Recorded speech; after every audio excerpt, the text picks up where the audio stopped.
Welcome to SS tailoring Tamil. இன்றைக்கி பார்த்திங்கன்னா ஒரு நார்மல் ப்ளவுஸ் தாங்க. இது வந்து கிராஸ் கட் ப்ளவுஸு. இதை நம்ம எப்படி ஸ்டிச் பண்ணலாம் அப்படிங்கிறத பார்க்குறோம். ஃபஸ்ட்டு பேக் பார்ட் எடுத்துக்கங்க. நீங்கள் தையலுக்கு 1.5 இன்ச்சு 2 இன்ச்சு விட்டு போய் பார்த்தீங்களா, அதை நீங்கள் இது மாதிரி ஃபோல்டு பண்ணி ஸ்ட்ரைட்டாக அடிச்சுங்க. இதுவே நீங்கள் புதுசாக ஸ்டிச் பண்ணுறீங்க அப்படின்னா, உங்களுக்கு கரெக்டான மடிப்பு வரல அப்படின்னா நீங்கள் லைன் போட்டு நீங்கள் மடித்து ஸ்டிச் பண்ணிக்கங்க. நெக்ஸ்ட்டு பார்த்திங்கன்னா பேக் பார்ட்டில் நம்ம டாட் பிடிப்போம். அது பார்த்திங்கன்னா அந்த தையலுக்கான அளவை விட்டுட்டு இதே மாதிரி நீங்கள் டேப்பை வச்சு 2ஆக ஃபோல்டு பண்ணி டேப்பில் பாதி அளவை மார்க் பண்ணி இப்படி தாங்க நீங்கள் டாட் பிடிக்கணும். எல்லா ப்ளவுஸுக்கும் இதே மாதிரி நீங்கள் பிடிக்கும்போது உங்களுக்கு கரெக்டாக இருக்கும் அளவுகள். அளவு ப்ளவுஸில் எவ்வளோ ஹைட் இருக்குன்னு நீங்கள் செக் பண்ணி பார்த்து இது மாதிரி பேக் ஸ்டிச் போட்டு ஸ்டிச் பண்ணிக்கங்க. 2 சைடும் இதே மாதிரியே பின்னில் நீங்கள் மார்க் பண்ணிக்கிட்டிங்கன்னா பேக் சைடில் அந்த மார்க்கிங் விழுந்துடும். அதுக்கப்புறம் 2 டாட்டையும் நீங்கள் ஈஸியாக பிடிச்சிக்கலாம். இதே மாதிரி பேக் ஸ்டிச் போட்டுக்கிட்டிங்கன்னா உங்களுக்கு கொஞ்சம் நல்லா ஸ்ட்ராங்காகவும் இருக்குது, நல்லா உழைக்குங்க. ரொம்ப நாள் நம்ம போடும்போதும் அது பிரிஞ்சு வராமல் இருக்கும். இப்போ பார்த்தீங்கன்னா கிராஸ் கட் ப்ளவுஸில் ஃப்ரண்ட் பார்ட்டை நீங்கள் இதே மாதிரி வச்சு ஸ்டிச் பண்ணுங்கள். இழுக்காமல் நம்ம இதுக்கு வந்து கிராஸ் பீஸ் கொடுக்கும்போது எல்லாமே நீங்கள் பார்த்து பொறுமையாக ஸ்டிச் பண்ணணும். கிராஸ் கட் ப்ளவுஸில் மட்டும். இப்போ பார்த்தீங்கன்னா இதுக்கும் டாட்டை நான் எப்படி மார்க் பண்ணியிருந்தனோ அதே மாதிரியே பேக் ஸ்டிச் போட்டு நீங்கள் முடிச்சுக்குங்க. 2 பார்ட்லேயும் இதே மாதிரியே நீங்கள் ஸ்ட்ரைட்டாக போட்டு பேக் ஸ்டிச் போட்டோ இல்லை 2 தையல் கூட நீங்கள் போட்டு எடுத்துக்கலாம். இதே மாதிரி நீங்கள் 2 பார்ட்டையும் ஸ்டிச் பண்ணி எடுத்துங்க. கரெக்டாக இருக்கான்னு நீங்கள் செக் பண்ணிக்கணும். இல்லைன்னா புதுசாக கற்றுக்கிறவங்களுக்கு வந்து என்ன மிஸ்டேக் வரும், ஒரு சைடாக நம்ம பிடிச்சிருவோம். அதை நீங்கள் செக் பண்ணிக்கங்க. இதே மாதிரி 2 டாட்டையும் 2 பீஸ்லேயும் பிடிச்சி வச்சுக்கோங்க. நெக்ஸ்ட்டு பார்த்தீங்கன்னா பட்டியை பார்த்தீங்கன்னா நான் இப்போ பாருங்கள் பிசுறு இல்லாமல் ஸ்டிச் பண்ண போகிறேன். அப்போ மேலே ஒரு பீஸும் கீழே ஒரு பீஸும். இது பார்த்திங்கன்னா சாதா ப்ளவுஸ்னால நல்லா ஸ்ட்ராங்காக திக்காக இருக்கிறதுனால நான் 2 பீஸ் மட்டும் கொடுக்குறேன். நீங்கள் லேஸாக இருந்தால் இன்னொரு பீஸ் லைனிங் பீஸ் எக்ஸ்ட்ரா கூட கொடுக்கலாம். இப்போ இதை நீங்கள் இது மாதிரி நான் வச்சேன் பார்த்தீங்களா, க்ராஸாக வச்சு தான் பட்டியை நீங்கள் ஜாயின் பண்ணணும். அப்போ தான் நீங்கள் பட்டியும் மேல் பீஸும் ஜாயிண்ட் ஆகும்போது நேராக இருக்கும். இல்லைனா ஒரு மாதிரி வளைஞ்சு நெளிஞ்சு இருக்கும். அதனால நீங்கள் ஒரு மாதிரி அப்படி வராமல் இருக்கிறதுக்கு நீங்கள் இது மாதிரி வச்சு ஸ்டிச் பண்ணிவிட்டு அதுக்கப்புறமா நீங்கள் 2 தையல் போட்டுக்குங்க. இப்போ நீங்கள் ஸ்ட்ரைட்டாக எடுத்து பாருங்கள், கரெக்டாக இருக்கும். இப்போ எக்ஸ்ட்ராவாக சைடில் இருக்கிறத நான் கட் பண்ணிவிட்டு பட்டியை கீழே தள்ளி ஒரு படிமான தையல் போட்டுக்கலாம். இது மாதிரி நீங்கள் ஸ்டிச் பண்ணும்போது நம்ம புதுசாக கற்றுக்கிறவங்க ஸ்டிச் பண்ணுற மாதிரியே இருக்காதுங்க. நல்லா நீட்டாக ஃபினிஷிங் வந்து உங்களுக்கு நல்லா இருக்கும். நீங்கள் கண்டிப்பாக இது மாதிரி ஸ்டிச் பண்ணி பாருங்கள். இப்போ பாருங்கள் பட்டியை எப்படி நான் வைக்கிறேன்ட்டு. ஃபஸ்ட்டு பீஸில் கூட தெளிவாக தெரிஞ்சிருக்காது. இது மாதிரி நீங்கள் வச்சு ஜாயின் பண்ணிக்கங்க. பொறுமையாக ஜாயின் பண்ணுங்கள். நீங்கள் தையலுக்கான விட்ட அளவை கரெக்டாக பிடிச்சிருங்க. அப்போ தான் உங்களுக்கு அந்த அப் அண்ட் டவுன் வராதுங்க. பயப்படாமல் நம்ம ஸ்டிச் பண்ணணும். அப்போ தான் நம்மளுக்கு ஸ்டிச்சிங் கரெக்டாக வருங்க. நம்ம பயந்துக்கிட்டு பதட்டப்பட்டுக்கிட்டு கரெக்டாக வருமோன்னு கட் பண்ணும்போதுமோ ஸ்டிச் பண்ணும்போது தயங்காமல் நம்ம ஸ்டிச் பண்ண ஆரம்பிக்கணும். அது எந்த தப்பாக இருந்தாலும் நம்ம சரி பண்ணிக்கலாம் அப்படிங்கிற ஒரு தைரியத்தில் நீங்கள் கண்டிப்பாக புதுசாக அதுவும் யூடியூப்பை பார்த்து கற்றுக்கிறவங்களா இருந்தாலும் தைரியமாக நீங்கள் கற்றுக்கலாம். இப்போ பார்த்தீங்கன்னா கரெக்டான அளவை அது 2ஐயும் சமமாக வச்சு கட் பண்ணிவிட்டு கீழே நான் 1 இன்ச்சு ஃபோல்டு பண்ணி அடிக்கிறதுக்காக விட்டுருந்தேன். அதை மார்க் பண்ணிவிட்டு இப்போ பாருங்கள் ஒரு ஃபோல்டு பண்ணிவிட்டு நீங்கள் அதுக்கு அப்புறமா இன்னொரு ஃபோல்டு பண்ணிக்கலாம். இது இன்னுமே உங்களுக்கு ஈஸியாக இருக்கும். அளவுகள் வந்து நமக்கு தப்பாகாதுங்க. பட்டியில் மட்டும் நீங்கள் எப்பொழுதும் மேலேயும் சரி கீழேயும் சரி விட்ட அளவை கரெக்டாக பிடிச்சிங்கன்னா தான் பேக் பார்ட்டையும் ஃப்ரண்ட்டையும் ஜாயின் பண்ணும்போது அப் அண்ட் டவுன் வராமல் உங்களுக்கு கரெக்டாக இருக்கும். கண்டிப்பாக நீங்கள் பொறுமையாக ஸ்டிச் பண்ணுங்கள். உங்களுக்கும் அழகாக நீட்டாக ஃபினிஷிங்காக வருங்க. இதோட கட்டிங் வீடியோ இதுக்கு 2 வீடியோக்கு முன்னாடி கூட நான் போட்டிருக்கேன். நீங்கள் செக் பண்ணி பாருங்கள். அளவு ப்ளவுஸை வச்சு எவ்வளோ ஈஸியாகவும் அப்படியே அளவுகள் மாறாமல் கண்டிப்பாக உங்கள் நிலைய முடியும். நீங்களும் வீடியோவை செக் பண்ணி பார்த்துட்டு கட் பண்ணி பாருங்கள். இதே மாதிரியே ஸ்டிச் பண்ணி பாருங்கள்.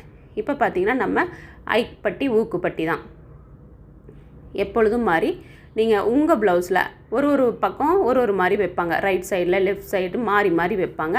அது மாதிரி நீங்கள் எந்த சைடு இருக்கோ அந்த சைடு ஊக்குப்பட்டியோ ஐப்பட்டியாக இருந்தாலும் இதே மாதிரியே நீங்கள் ஸ்டிச் பண்ணிவிட்டு கரெக்டாக அந்த நம்ம பிடிச்சிருக்கோம் பாருங்கள் தையல் ஒரு 1/2 இன்ச்சில் ஃபஸ்ட்டு வச்சு ஸ்டிச் பண்ணிங்க பாருங்கள். அந்த இடத்துல இருந்து அப்படியே நீங்கள் ஃபோல்டு பண்ணி மேலே வைக்கணும். அப்போ தான் உங்களுக்கு வந்து கரெக்டான அளவுகள் வரும். ஏன்னா நம்ம அந்த 1/2 இன்ச் வந்து 1/4 இன்ச் வந்து 1/2 இன்ச்சு விட்டுருந்தீங்கன்னா அந்த 1/2 இன்ச்சை ஃபோல்டு பண்ணிவிடுங்க. அப்போ தான் தையலுக்கான அளவுகள் வந்து அதில் போயிடும். இப்போ ஊக்கு கட்டுறதுக்காக ஒரு கேப் விட்டு நான் ஒரு தையல் ஓட்டிக்கிட்டேன். நெக்ஸ்ட்டு பார்த்திங்கன்னா நம்ம ஊக்குப்பட்டி தான் நம்ம ஸ்டிச் பண்ண போகிறோம். இதுக்கு எப்படி நல்ல பக்கம் வச்சு அதே மாதிரியே 1/4 இன்ச்சில் நீங்கள் தையல் போட்டு திருப்பி வச்சு ஒரு படிமான தையல் போட்டுட்டு எக்ஸ்ட்ரா பீஸ் இதே மாதிரி கட் பண்ணிவிட்டு இப்போ இதே மாதிரி ஃபோல்டு பண்ணி உள் பக்கம் கரெக்டாக அந்த தையலுக்கான அளவு இருந்து கரெக்டாக மடிச்சிடணும். புரிஞ்சிருக்கும்னு நினைக்கிறேங்க. உங்களுக்கு புரியலைன்னா நீங்கள் வீடியோவை ஒரு வாட்டிக்கு 2 வாட்டி பொறுமையாக நிதானமாக பாருங்கள். அப்போ தான் உங்களுக்கு அந்த அளவு மாறாது. ஏன்னா நம்ம ஐப்பட்டி ஊக்குப்பட்டிக்கு 1/4 இன்ச் விட்டுருப்போம். அதை கரெக்டாக ஃபோல்டு பண்ணி நீங்கள் அடிக்கணும். இப்போ பாருங்கள் 2 பீஸையும் நீங்கள் வச்சு செக் பண்ணிக்கங்க. ஒவ்வொரு வாட்டியும் ஃப்ரண்ட்டை நீங்கள் செக் பண்ணிவிட்டு பட்டியை ஜாயின் பண்ணிவிட்டு செக் பண்ணி பாருங்கள். ஹைட்டு டாட்டு எல்லாம் கரெக்டாக இருக்கான்னு. அப்புறமா பட்டியை கீழே மடிச்சு அடிச்சுட்டும் செக் பண்ணி பாருங்கள். அப்படி லைட்டாக மிஸ்டேக் இருந்தால் நீங்கள் அப்போவே அதை சரி பண்ணிக்கலாம். இல்லைனா ஃபஸ்ட்லேருந்து கொஞ்சம் பிரிக்கிற மாதிரி உங்களுக்கு வேலை ஜாஸ்தியாக இருக்கும். இப்போ பார்த்தீங்கன்னா ஷோல்டரை நம்ம ஜாயின் பண்ணிக்கலாம். ரெண்டு தையல் போட்டு எடுத்துங்க ஷோல்டருக்கும். நெக்ஸ்ட்டு பார்த்திங்கன்னா நம்ம ஸ்லீவை ஜாயின் பண்ணிக்கலாம்.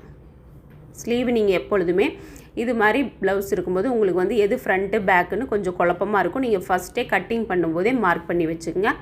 அதுக்கப்புறமா எது தையலுக்கான அளவு நீங்கள் இது மாதிரி விட்டுருந்தீங்கன்னா பெரிய தையல் வச்சு ஓட்டிக்கங்க. ஏன்னா சாதா ப்ளவுஸில் நம்ம எம்மிங் பண்ணால் உங்களுக்கு ஃபினிஷிங் நல்லா நீட்டாக இருக்கும். அதனால் நான் பெரிய தையல் வச்சு தான் இப்போ நான் ஸ்டிச் பண்ணிக்கிறேன்.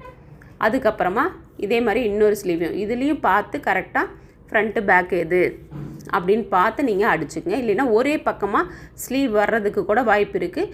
இது புதுசாக கற்றுக்கிறவங்களுக்கு வரக்கூடிய தப்பு தாங்க. அதனால நான் உங்களுக்கு சொன்னேன். இப்போ பார்த்தீங்கன்னா ஸ்லீவை நீங்கள் எப்பொழுதுமே ஷோல்டரில் வச்சு ஜாயின் பண்ணிங்க. அப்போ உங்களுக்கு அப் அண்ட் டவுன் வராது, சென்டர் மாறாது. சென்டர் மாறினாவே அந்த ஸ்லீவோட ஃபினிஷிங் உங்களுக்கு கரெக்டாக இருக்காதுங்க.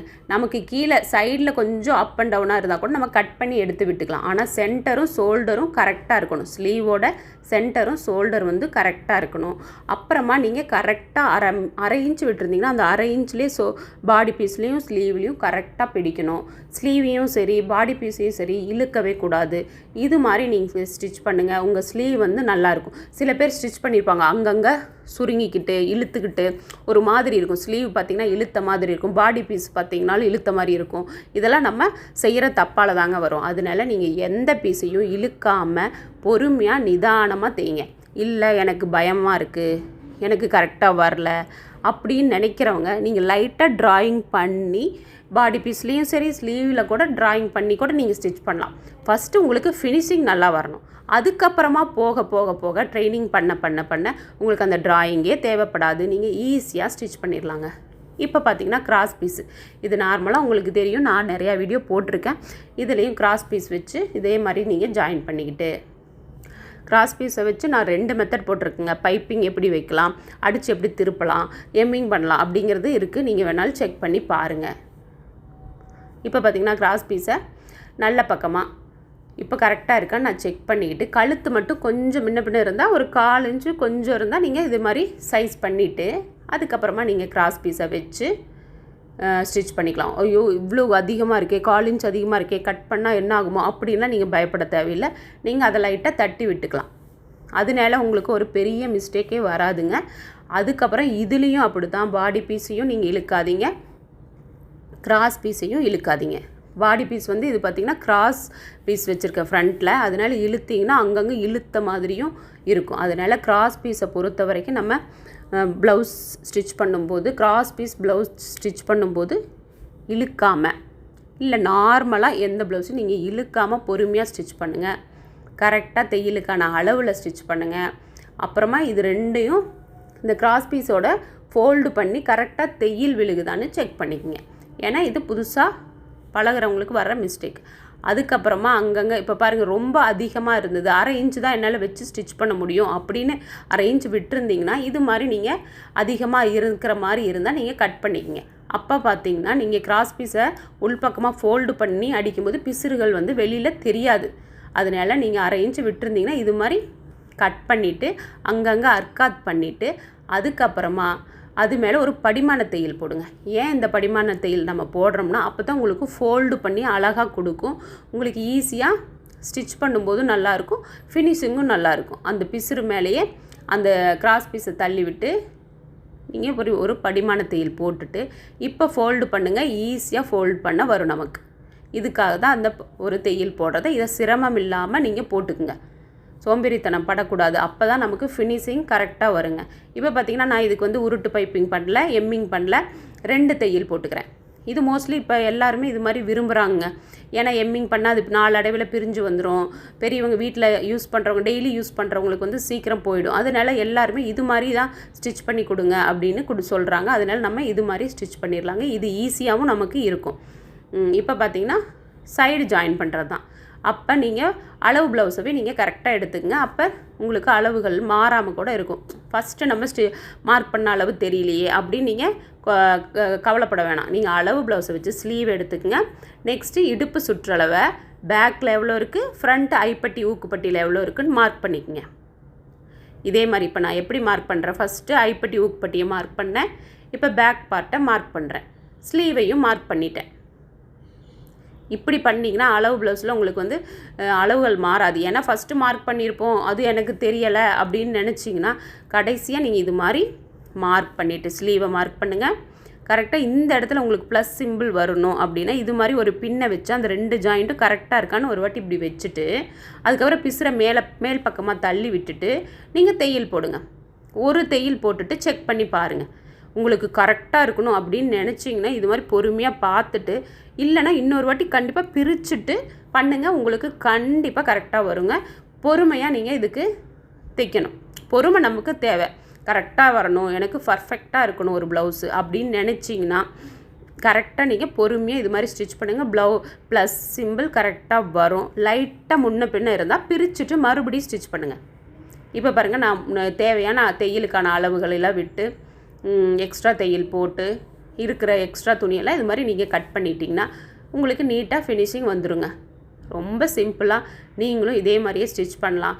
தயங்காமல், பயப்படாமல், சோம்பேறித்தனம் படாமல் ஸ்டிச் பண்ணுங்கள். அழகாக நீங்களும் ஸ்டிச் பண்ணலாங்க. பிடிச்சிருந்தால் லைக் பண்ணுங்கள். டவுட் இருந்தால் கமெண்ட் பண்ணுங்கள். நெக்ஸ்ட் வீடியோவில் நான் வேறு ஏதாவது டிப்ஸை ஷேர் பண்ணுறேங்க. பாய்.